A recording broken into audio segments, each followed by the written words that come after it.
अस्सलाम वालेकुम नाजरीन। उम्मीद करता हूँ कि आप और आपके अहल खाना अल्लाह पाक के फजलो करम से खैर वाफियत से होंगे और हर वक्त अपने फ़लस्तीनी भाइयों के लिए दुआगो होंगे। नाजरीन, कुर्लस उस्मान एपिसोड नंबर 189 का आगाज़ कुछ इस तरह से होता है।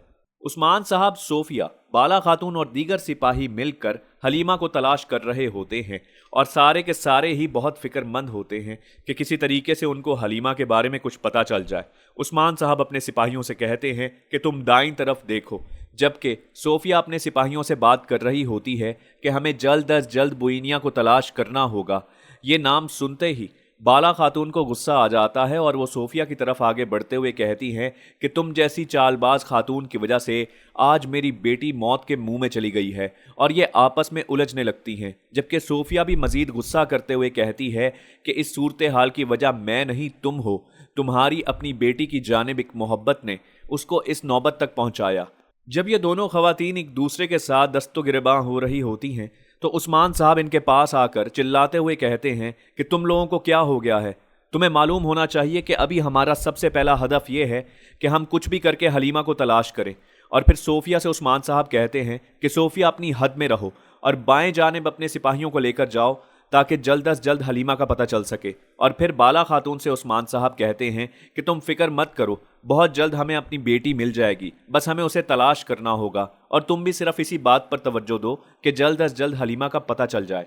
दूसरी तरफ उस्मान साहब के साथी जंगल के एक मकाम पर होते हैं और वो कलाडीस और उसके तमाम तर सिपाहियों के पैरों के निशानों की तरफ देख रहे होते हैं और उनको मालूम हो जाता है कि आखिर वो किस तरफ गए हैं। और फिर हसन भाई से ये कहा जाता है कि अगर क्लाडीस और इस तरह के काफिरों को ये लगता है कि हम उनको पकड़ नहीं सकते तो वो जानते नहीं कि ओगोस की नस्ल के लोग आखिर किस किस्म के हैं और वो किस तरह से अपने दुश्मनों की पहचान रखते हैं। हम बहुत जल्द उन तक पहुंच जाएंगे हसन भाई।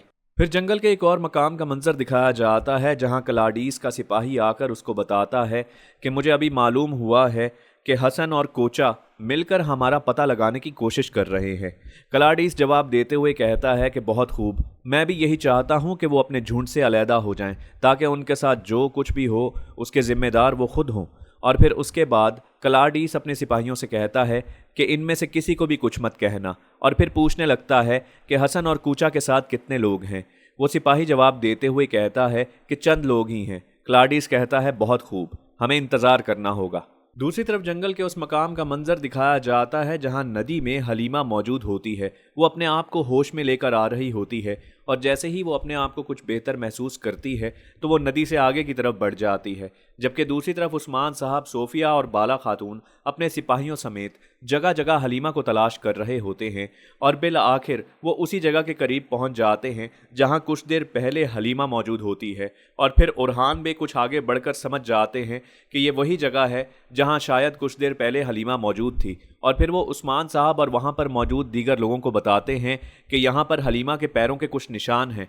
और फिर उस्मान साहब और वहां पर मौजूद तमाम तर लोग इस बारे में बातचीत करते हुए ये हिकमत अमली बनाते हैं कि 3 दस्तों में हलीमा की तलाश की जाएगी। एक दस्ते के अंदर सोफिया और बाला खातून मौजूद होंगे, एक तरफ उरहान भी अपने सिपाहियों के साथ मौजूद होंगे और एक सिमत उस्मान साहब अपने सिपाहियों के साथ आगे की तरफ बढ़ेंगे ताकि हलीमा को तलाश किया जा सके। दूसरी तरफ एक और मकाम का मंजर दिखाया जाता है जहां हलीमा आगे की तरफ बढ़ रही होती है लेकिन चंद लोग उसका पीछा कर रहे होते हैं। हलीमा को जैसे ही इस बात का इल्म होता है वो आगे की तरफ दौड़ने लगती है लेकिन वो लोग उसका पीछा करना शुरू कर देते हैं। हलीमा नदी के जरिए आगे की तरफ बढ़ रही होती है। दूसरी तरफ जंगल के एक मकाम का मंजर दिखाया जाता है जो कि क्लाडीस का ठिकाना होता है। क्लाडीस एक किताब पढ़ रहा होता है कि अचानक उसके सामने अलाउद्दीन बे और गूंचा खातून को लाया जाता है और फिर वहां पर मौजूद सिपाही क्लाडीस को बताता है कि जो किताब आपके पास है ये फिदाइया यानी कि ओलू कचार की तरफ से आपको तोहफा है।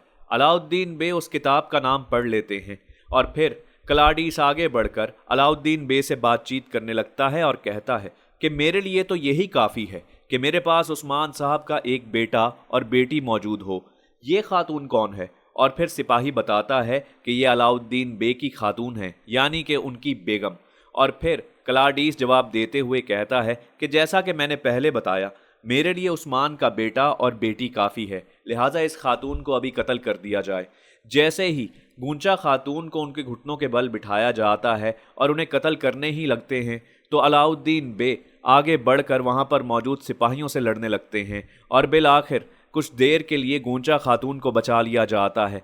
क्लाडीस मुस्कुराते हुए अलाउद्दीन बे के पास आता है और कहता है कि तुम्हारी इस औरत की तरफ जो नज़र है और जो कदर है वो देखकर मुझे समझ आता है कि शायद ये औरत भी हमारे लिए बहुत ज़्यादा काम की साबित हो। अलाउद्दीन बे गुस्से में जवाब देते हुए कहते हैं कि अगर तुमने मुझे या गोंचा खातून को किसी भी किस्म का नुकसान पहुंचाने की कोशिश की तो अब तक जितने भी एलची बाज़ंतीनियों की तरफ से आए हैं और उनका जो अंजाम हुआ है, तुम्हारा अंजाम उससे भी ज़्यादा बदतर होगा। जबकि क्लाडियस जवाब देते हुए कहता है कि अलाउद्दीन बे, इस वक्त तुम अपनी जान का ख्याल करो, मेरे बारे में मत सोचो। शायद तुम्हें दिखाई नहीं दे रहा कि तुम कहाँ हो और कुछ ही देर बाद तुम्हारी बहन भी यहाँ पर मौजूद होगी। अलाउद्दीन बे ये सोचकर परेशान हो रहे होते हैं कि फातिमा भी यहाँ पर आ जाएगी, यानी कि वो भी इनके कब्जे में है। और फिर अलाउद्दीन बे को जवाब देकर यह समझाया जाता है कि तुम्हारी बहन फातिमा नहीं, हलीमा। ये सुनकर अलाउद्दीन बे कुछ हैरान हो जाते हैं और फिर वही सिपाही ये तमाम तर बातें क्लाडीस को बताता है कि किस तरीके से सोफिया ने हलीमा को मरियम के तौर पर इनके कबीले में भेजा हुआ था। दरअसल उसका नाम सोफिया बार बार बुयनिया बताती थी और ये मरियम ही है जो कि दरअसल हलीमा है। और ये सुनकर गोंचा खातून और अलाउद्दीन बे दोनों एक दूसरे की तरफ देखने लगते हैं कि मरियम हलीमा है। उनको अब तक ये बात मालूम ना हो सकी। और फिर उसके बाद क्लाडीस कहता है कि अफसोस कि हलीमा बहुत जल्द मेरे कब्जे में होगी क्योंकि मेरे सिपाही उसके पीछे हैं, लेकिन इससे भी बढ़कर अफसोस की बात यह है कि वो अपने ख़ानदान से मिले बगैर ही इस दुनिया से रुखसत हो जाएगी। इस बात पर अलाउद्दीन बे और गोंचा खातून गुस्सा करते हुए दिखाई देते हैं, जबकि क्लाडीस वहाँ पर मौजूद अपने सिपाहियों से कहता है कि इन लोगों को यहाँ ज़ंदान में बंद कर दो। दूसरी तरफ जंगल के एक और मकाम का मंजर दिखाया जाता है जहां हलीमा आगे की तरफ दौड़ रही होती है, जबकि उसके पीछे वही 3 सिपाही लगे हुए होते हैं जो कि क्लाडीस की तरफ से भेजे गए होते हैं। और फिर जैसे ही वो कुछ आगे बढ़ती है तो उसको चंद बाज़ंतीनी सिपाही मिलते हैं और बाज़ंतीनी सिपाही हलीमा से कहते हैं कि आप हमारे साथ आइए, हमें सोफिया ने भेजा है। जबकि हलीमा जवाब देते हुए कहती है कि इस वक्त मैं यहाँ पर अकेली मौजूद नहीं हूँ, मेरा पीछा किया जा रहा है। जैसे ही वो ये कहती है तो बाज़ंतीनी सिपाहियों के सामने क्लाडीस के सिपाही आ जाते हैं। हलीमा मौके से फ़ायदा उठाकर वहां से दौड़ जाती है, जबकि बाज़ंतीनी सिपाहियों में और क्लाडीस के सिपाहियों में आपस में लड़ाई होने लगती है। क्लाडीस के सिपाही बहुत ही ज़बरदस्त तरीके से बाज़ंतीनी सिपाहियों के साथ लड़ते हैं और उनको निढाल करके वहां से आगे की तरफ बढ़ जाते हैं, जबकि हलीमा आगे की तरफ दौड़ रही होती है। और फिर अचानक से उस्मान साहब हलीमा को आवाज़ लगाते हैं और रोकते हैं।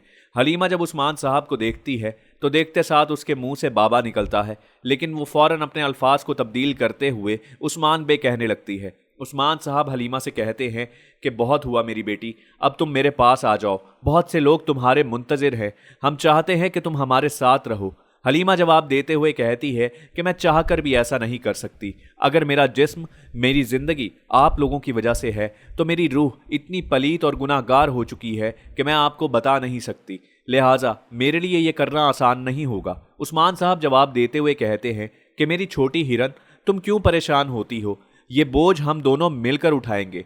अभी किसी भी किस्म की कोई बेवकूफ़ी मत करो, बस ये देखो कि तुम्हारे वालिद इस वक्त तुम्हारे सामने खड़े हैं और तुम्हारा पूरा ख़ानदान है जो तुम्हारा मुंतज़िर है और हम सब मिलजुल कर रहेंगे। मेरी बेटी मेरे पास आओ। हलीमा जो कि पहले से जहन बना चुकी होती है, वो पीछे दौड़ना चाह रही होती है लेकिन उसको मौका नहीं मिलता। फिर अचानक से वही तीनों सिपाही हलीमा के पीछे आ खड़े होते हैं। हलीमा इस मौके से फ़ायदा उठाकर दौड़ती है और फिर वो तीनों सिपाही उस्मान साहब के सामने आ खड़े होते हैं। उस्मान साहब उन सिपाहियों से कहते हैं कि मेरे और मेरी बेटी के दरमियान जो कुछ भी आएगा मैं तूफ़ान बनकर उस पर टूट जाऊंगा।